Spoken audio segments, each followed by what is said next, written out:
Hello दोस्तों, स्वागत है एक बार फिर से आप सभी का खबर पॉलिटिक्स पर। तो दोस्तों, आज हम आपके लिए लेकर आए देश और दुनिया की तमाम बड़ी खबरें, तो वीडियो को आप अंत तक जरूर देखें। चलिए दोस्तों, पहली बिग ब्रेकिंग न्यूज में आपको बताएंगे, अयोध्या ना जाने के तंज पर भड़के अखिलेश यादव, बोले 2027 में बनेगी समाजवादी पार्टी की सरकार, बीजेपी को ना मिलेगा चंदा और ना ही वोट। वहीं दोस्तों, अगली खबर में आपको बताएंगे, राम मंदिर चंदे घोटाले को लेकर कांग्रेस का योगी पर बड़ा हमला।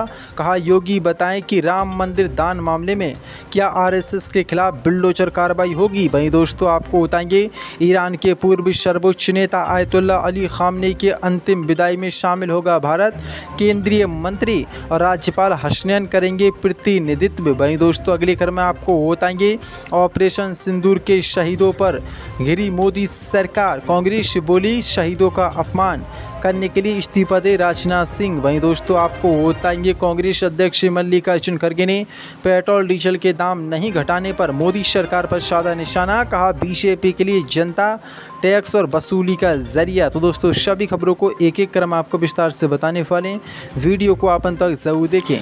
इसी के साथ दोस्तों, पहली बड़ी खबर कैलकुलेशन, अयोध्या ना जाने के तंज पर भड़के अखिलेश यादव, बोले 2027 में बनेगी पीडीए सरकार, बीजेपी को ना मिलेगा चंदा ना वोट। दरअसल आपको बता दें, समाजवादी पार्टी के राष्ट्रीय अध्यक्ष अखिलेश यादव ने योगी सरकार पर बड़ा हमला बोला है।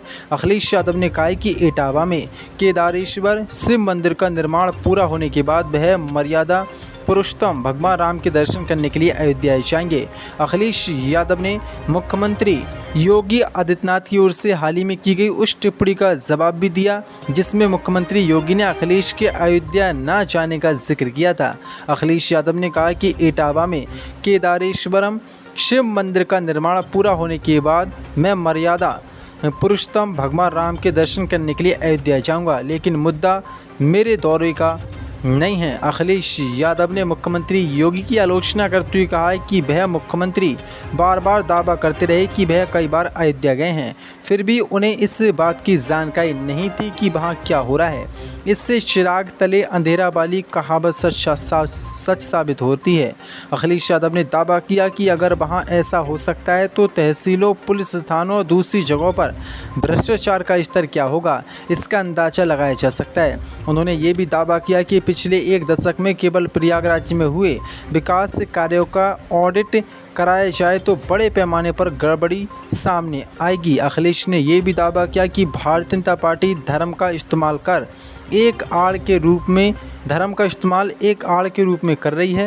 अखिलेश ने कहा कि समाजवादी पार्टी के लोग चाहते हैं कि सनातन धर्म की रक्षा हो, लेकिन सनातन धर्म की आड़ में पूरा कारोबार चलाया जा रहा है। उन्होंने रोजगार, भर्ती, आरक्षण और भ्रष्टाचार के मुद्दों पर भाजपा सरकार को घेरा। साथ ही राम मंदिर के चंदे में कथित धोखाधड़ी और हेराफेरी की मामले को लेकर भी हमला बोला।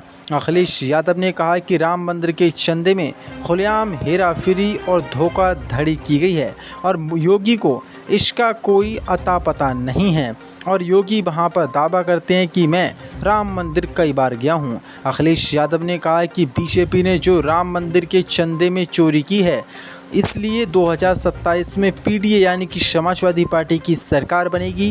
बीजेपी को ना तो चंदा मिलेगा और ना ही देश की जनता और यूपी की जनता बीजेपी को कोई वोट देगी।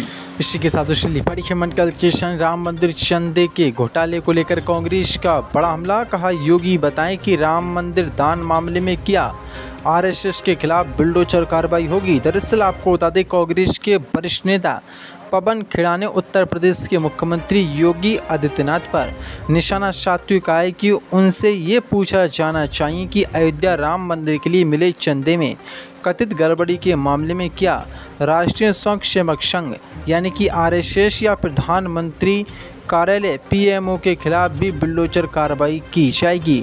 पवन खेड़ा ने रायपुर में संवाददाताओं को संबोधित करते हुए उन्होंने बांग्लादेश से लौटने वाले हिंदुओं को सम्मान के साथ जीने का अधिकार दिए जाने संबंधी योगी आदित्यनाथ के बयान के बारे में पूछे जाने पर कहा कि आरएसएस और पीएमओ सीधे तौर पर राम मंदिर के कामकाज की निगरानी कर रहे थे। अगर वहां कोई गड़बड़ी हुई है तो क्या आरएसएस प्रमुख मोहन भागवत के आवास या पीएमओ पर बुलडोजर योगी भेजेंगे? उनसे ये सवाल पूछिए, उनके पास इसका कोई जवाब नहीं होगा। पवन खेड़ा ने आरोप लगाया कि भारतीय स्टेट बैंक ने 3 महीने पहले अयोध्या में चंदा गणना केंद्र पर तैनात अधिकारियों को हटाने की सिफारिश की थी। उन्होंने कहा कि SBI ने 3 महीने पहले सिफारिश की थी कि गणना केंद्र पर तैनात लोगों को हटा दिया जाए। उन्हें कौन बचा रहा है? नागपुर या दिल्ली? पवन खेड़ा ने कथित गड़बड़ियों का उल्लेख करते हुए कहा कि अयोध्या की लूट तो सिर्फ एक झांकी है, काशी और मथुरा अभी बाकी है। उन्होंने प्रधानमंत्री नरेंद्र मोदी के विदेश दौरे के बारे में पूछे जाने पर आरोप लगाया कि अमेरिका हर दिन भारत का अपमान कर रहा है, जबकि प्रधानमंत्री इस पर खामोश हैं। उन्होंने कहा कि मोदी जी को हमें उन लोगों की सूची देनी चाहिए जिनसे वे डरते हैं और जिनसे नहीं डरते। पवन खेड़ा ने पश्चिम बंगाल सरकार द्वारा समान नागरिक संहिता UCC से संबंधित विधेयक लाए जाने की खबरों पर आरोप लगाई कि ऐसे मुद्दे अयोध्या राम मंदिर विवाद से जनता का ध्यान हटाने के लिए उठाए जा रहे हैं। उन्होंने दावा किया कि इसका उद्देश्य केवल सुर्खियां बदलना और अयोध्या में भगवान राम के नाम पर जो कुछ हो रहा है उससे लोगों का ध्यान हटाना है। इसी के साथ पढ़ी के मंडल किसी ईरान के सर्वोच्च नेता आयतुल्लाह अली खामनेई के अंतिम विदाई में शामिल होगा भारत। केंद्रीय मंत्री और राज्यपाल हसनैन करेंगे प्रतिनिधित्व। दरअसल आपको बता दें, ईरान के पूर्व सुप्रीम लीडर और नेता आयतुल्लाह अली खामनेई को मौत के लगभग 130 दिनों के बाद 9 जुलाई को दफनाया जाएगा। मिली जानकारी के अनुसार बिहार के राज्यपाल लेफ्टिनेंट जनरल रिटायर सैयद अता हसनैन और विदेश राज्य मंत्री पवित्रा मार्गेरिटा खामनेई के जनाजे और दफनाने की रस्मों में भारत का प्रतिनिधित्व करेंगे। ईरान के राष्ट्रपति मसूद पेजेश्कियान ने प्रधानमंत्री नरेंद्र मोदी को इस कार्यक्रम में शामिल होने के लिए आधिकारिक तौर पर आमंत्रित किया था। 28 फरवरी को अमेरिका और इजराइल की ओर से किए गए हमले में आयतुल्लाह अली खामनेई और उनके परिवार के कुछ लोगों की मौत हो गई थी। ईरान की सरकारी मीडिया के अनुसार ईरान के पूर्व supreme leader Ayatollah Ali Khamenei को दफनाने का कार्यक्रम 8 से 9 जुलाई तक होगा। आधिकारिक बयान के मुताबिक खामनेई और उनके परिवार के सदस्यों के लिए समारोह तेहरान, कौम और मशहद में होंगे। अब पीएम मोदी को निमंत्रण दिया गया था, लेकिन मोदी ईरान इजराइल की वजह से नहीं जा रहे हैं, क्योंकि इजराइल के सामने मोदी पूरी तरीके से घुटने टेके हुए हैं। अब खाली केंद्रीय मंत्री और राज्यपाल को मोदी सरकार ईरान भेज रही है। इसी के साथ पढ़ी के मंडल के ऑपरेशन सिंदूर के शहीदों पर घिरी मोदी सरकार। कांग्रेस बोली शहीदों का अपमान करने के लिए इस्तीफा दे राज्यपाल राजनाथ सिंह। दरअसल आपको बता दें, कांग्रेस ने अब बड़ा हमला अग्निवीर यानी कि ऑपरेशन सिंदूर के शहीदों को लेकर बड़ा हमला बोला है। उन्होंने कहा कि रक्षा मंत्री राजनाथ सिंह ने ऑपरेशन सिंदूर के विषय में संसद में झूठ बोलकर शहीदों का अपमान किया है और ऐसे में उन्हें अपने पद से इस्तीफा दे देना चाहिए। पार्टी के पूर्व सैनिक विभाग के प्रमुख कर्नल रोहित चौधरी ने यह भी कहा कि रक्षा मंत्री के खिलाफ संसद में विशेष अधिकार हनन का प्रस्ताव लाना चाहिए और प्रधानमंत्री नरेंद्र मोदी तथा बीजेपी को जनता से माफ़ी मांगनी चाहिए। दरअसल आपको बता दें, मई 2025 में ऑपरेशन सिंदूर के दौरान अपने कर्तव्य का निर्वहन करते हुए शहीद हुए 6 सैन्य कर्मियों के नाम राष्ट्रीय समर स्मारक की एक दीवार पर अंकित किए गए हैं। अधिकारियों ने बताया कि इस अभियान के बाद पहली बार सरकार ने 6 शहीद सैन्य कर्मियों के नाम आधिकारिक तौर पर सार्वजनिक किए हैं। उन्होंने बताया कि राजनाथ सिंह द्वारा पिछले साल जुलाई में संसद में दिए गए एक वक्तव्य का हवाला देते हुए कहा कि मोदी सरकार की बुनियाद झूठ पर टिकी है, उन्हें सत्ता में रहने का कोई अधिकार नहीं है।